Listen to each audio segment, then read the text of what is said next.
But this is what I believe. It is better to be alive and there is no marriage than for you to die because of marriage. A killer marriage is a nonsense marriage. And I'm not talking of physical killing. There are people who can finish their wife or husband emotionally, psychologically, mentally. This woman is a shadow of her life.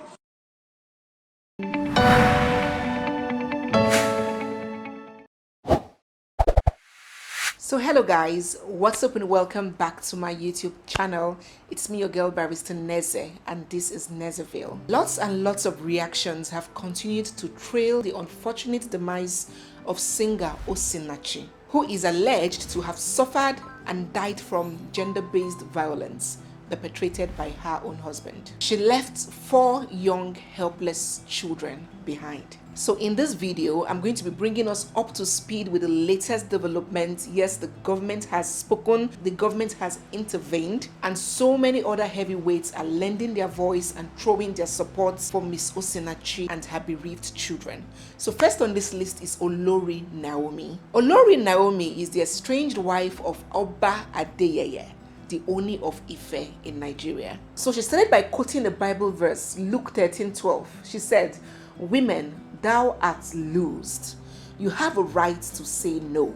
It is your right to be tired. You can put your hands in the air. Cry for help if you have to. Say no even if the world can't reason with you, because in the grave, they still will not. Don't wait until death comes in anticipation for a pity party. Death is the end of hope.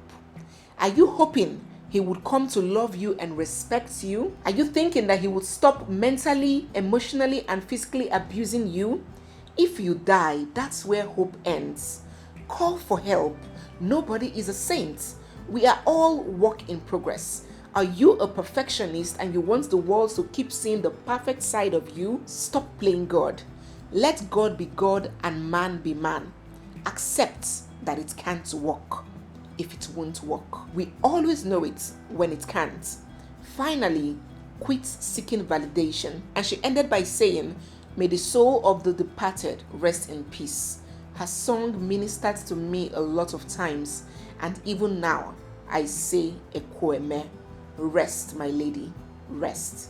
What a very, very touching message. A lot of people have read several different meanings to this message by the Olori, especially considering the fact that only recently Olori moved out in a very impromptu fashion. She moved out of her husband's house and she came on social media to say that her and the Oni are no longer an item, that she has separated from her husband. A lot of tongues have been wagging since the Olori did this, and so many people were suspecting domestic violence, gender-based violence. The Olori has neither denied or confirmed these reports of gender-based violence. So the Olori lending her voice to Osinachi's plight and speaking to millions of women who believe her, who trust her words, who trust her judgment is really, really a good thing. And we cannot have enough people talking about it. The more people we have talking about it, the better, especially influential people who have a crowd that listens to them. So the next person that have reacted to this particular incident is a pastor known as Pastor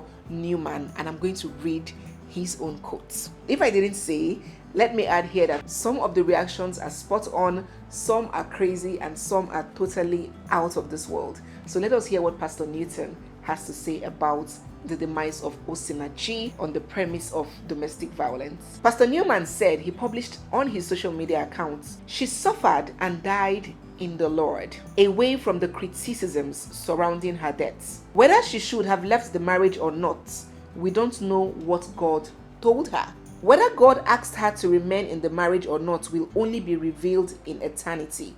Someone would say, God cannot say that. Really? Well done, Jehovah's classmates. Brethren, that was her own cup of suffering. For everyone has his own portion of suffering for the sake of Christ. If you dodge your own cup of suffering, you may not receive the well done reward. Ye and all that will live godly in Christ Jesus shall suffer persecution." He's quoting 2 Timothy chapter 3 verse 12. And he concluded by saying, "Let us cry for ourselves."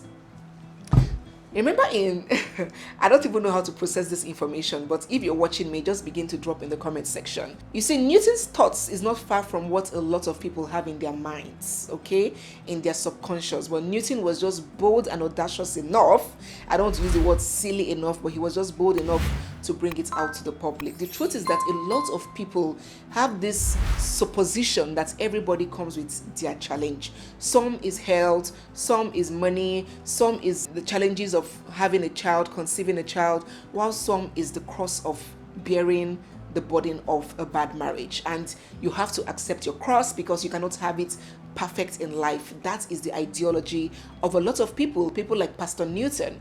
So this is a pastor that has a congregation, that has people that listens to him, that has people that he influences their life, and this is the mindset that he has, that enduring and dying from domestic violence is okay. You are going to get the good reward handshake, or what did he call it? God is going to be happy with you because you carried your cross in good faith like a soldier of Christ and you didn't run away from it. So that is her own cross, and it's okay that she died. So we should cry for ourselves and leave Sister Osinachi alone.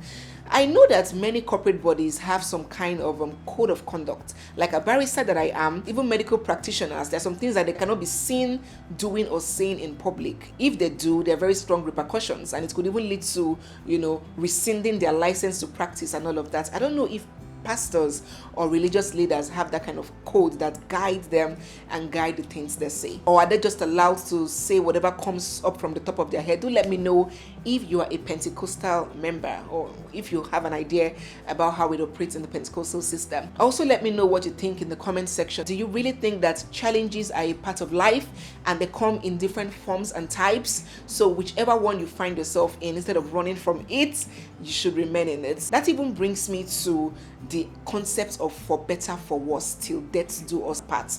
These are where all these problems stem from, till death do us apart. Do we really need to amend that part of the vows and say until death or divorce do us apart, and make it an option that marriage does not have to end in death? Until death do us apart, from my own understanding, is until you grow old together, age together, and die happily together, not until one person murders the other. That is my understanding of that line. But words and sentences are open and subject to different meanings and interpretations. So some people interpret that line to mean that it's ungodly and it's unreligious, unchristian for you to live in marriage just because of domestic violence, when you can remain there, strengthen your faith with Christ, pray for your partner, and save your marriage.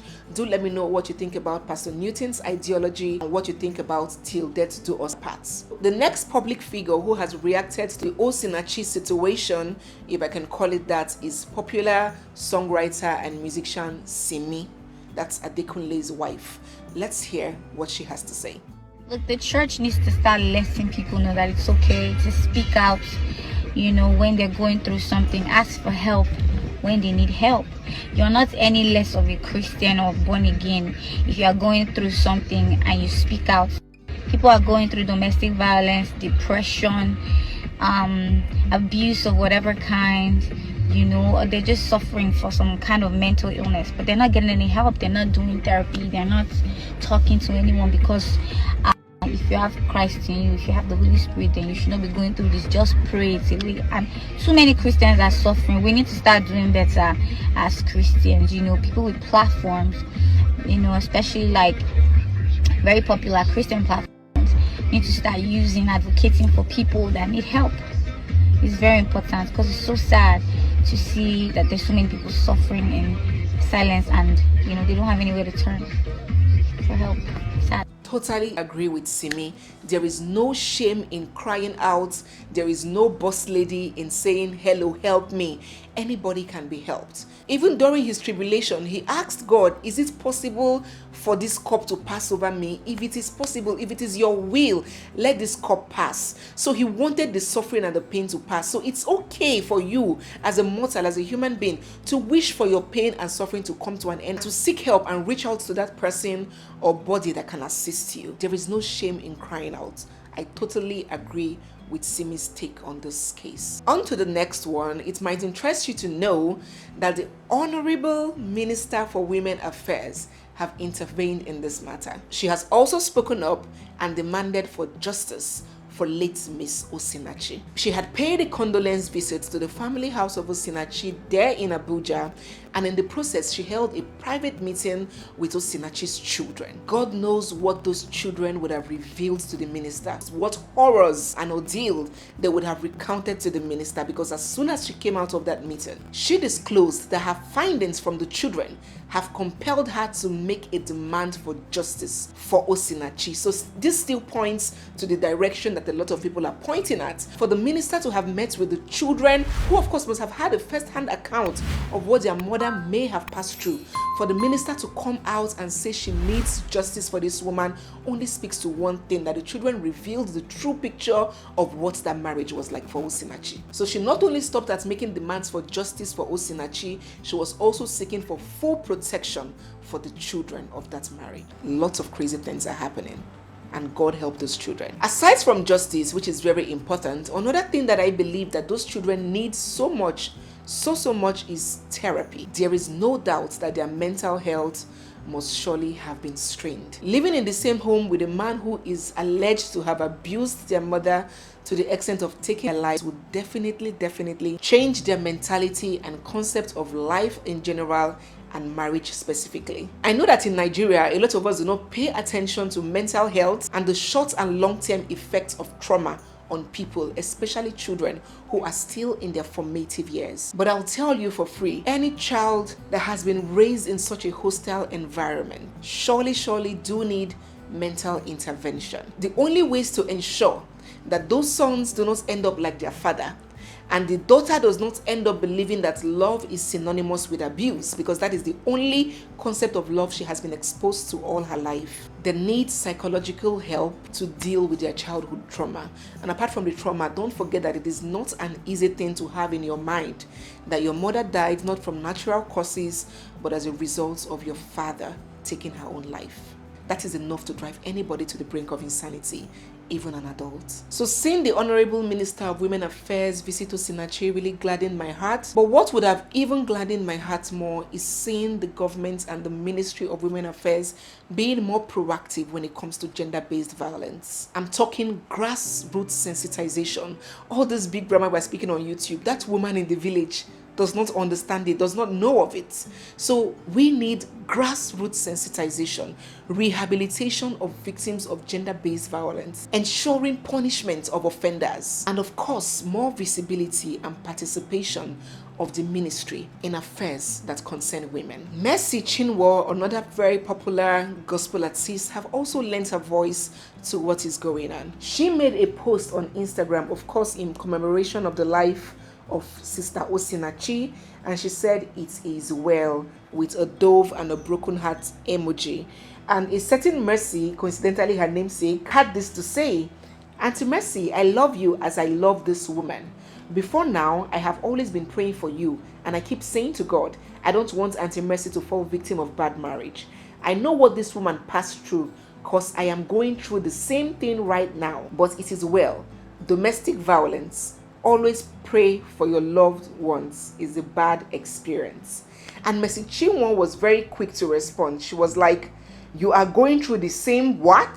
And you are still there? She said this in like a very surprised and shocking fashion. But I'm not shocked, because a lot of people that are watching Osinachi's story unfold, even those that are commenting, those that are following the story, many of them are in the same situation, but they somehow believe that theirs will not get that bad, it will not lead to death, it's still manageable, it's not that bad. No, my husband cannot kill me. I know that he hits me once in a while, but it cannot degenerate to that kind of level. They are still in that kind of marriage, and they are watching, they are reading, they're seeing women lose their lives every day, but they still remain in theirs. So this is a woman contributing to this conversation, and she herself is a victim of domestic violence, and she's there telling Chingua Mercy that she's praying for her not to fall a victim of domestic violence. I don't know how to interpret this person. Do let me know what you feel about this individual in the comment section. It's almost like the proverbial person that has a full log in the eyes and is trying to remove a speck from another person's eyes. You're praying for someone else not to experience domestic violence, but you are in domestic violence, commenting under the post of someone who just lost her life through domestic violence. How crazy is that? Talking about Simi was not the only one who reacted to this ugly incident, her own mother also took to Instagram to relay her own understanding and feelings. Let's hear what Simi's mother has to say. She said, "Please, let's stop this noise of husband needs respect and wife needs love. Show me one human being who doesn't need respect and love from his or her spouse.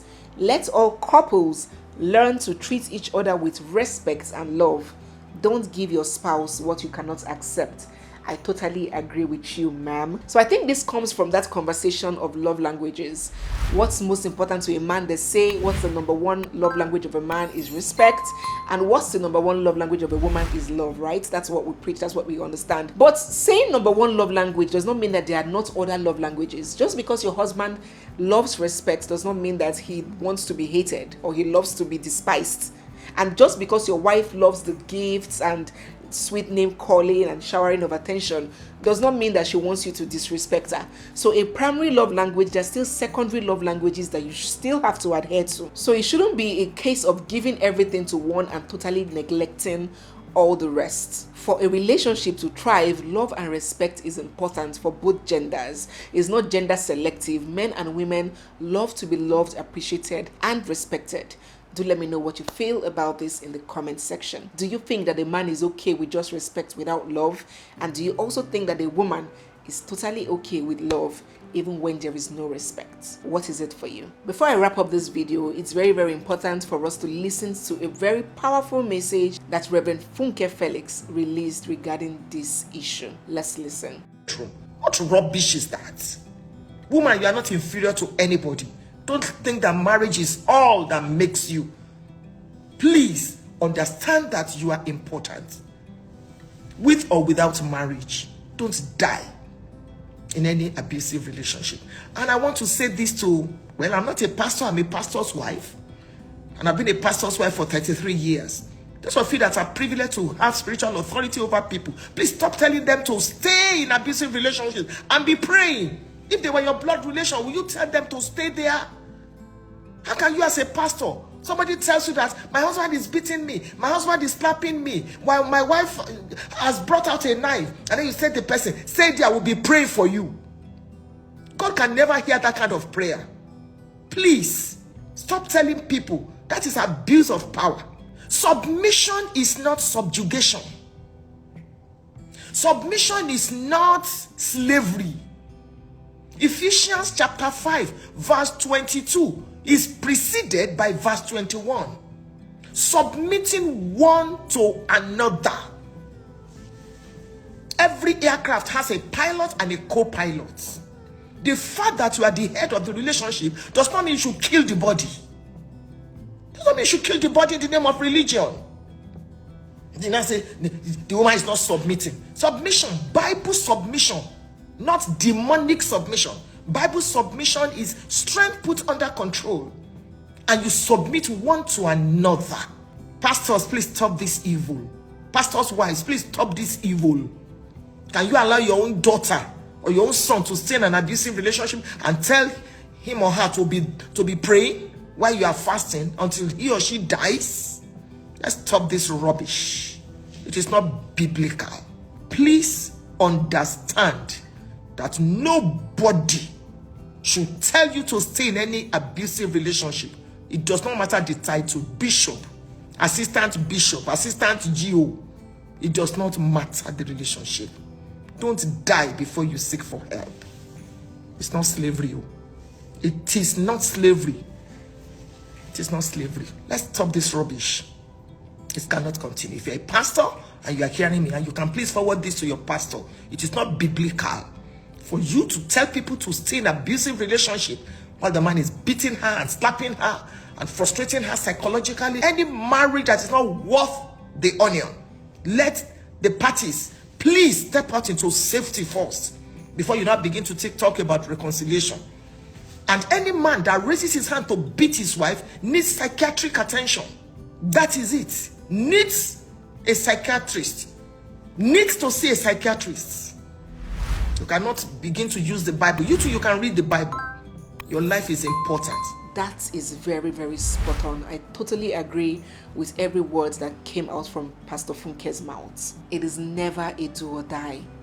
You do not have to. We are going to keep talking about it. We might sound like a broken record, but we will keep talking about it until this message sits not only on the subconscious, but on the consciousness of every person out there, both male and female. It is not okay, it is not normal for abuse to be part of your marriage. And it still remains your choice to choose to stay or to walk away. So thank you so much, guys, for watching. Just as I always promise, as more information unfolds, I'll bring you up to speed as to late Mrs. Osinachi's case. Yes, also the pastor and the founder of the Dunamis church, which is the church that Sister Osinachi used to sing at and attend, had spoken about this. Although there's a little mix-up as to what his words really meant, but he was quoted to have said, divorce is not an option. My counsel to anybody: if you don't love anybody's daughter, instead of killing them, hand them back to their father. Divorce is not allowed under any condition. But looking intently into that video, I don't think that was what he meant, because he went forward to say that it is not a do or die affair. But this is what I believe: it is better to be alive and there is no marriage than for you to die because of marriage. A killer marriage is a nonsense marriage. And I'm not talking of physical killing. There are people who can finish their wife or husband emotionally, psychologically, mentally. This woman is a shadow of her life. So do let me know what you think about Pastor Paul and Enenche's message. Write down in the comments. Thank you so much, guys, once again for watching. It's me, your girl Barrister Neze, and this is Nezeville. I'll see you guys in my next one. For now, bye.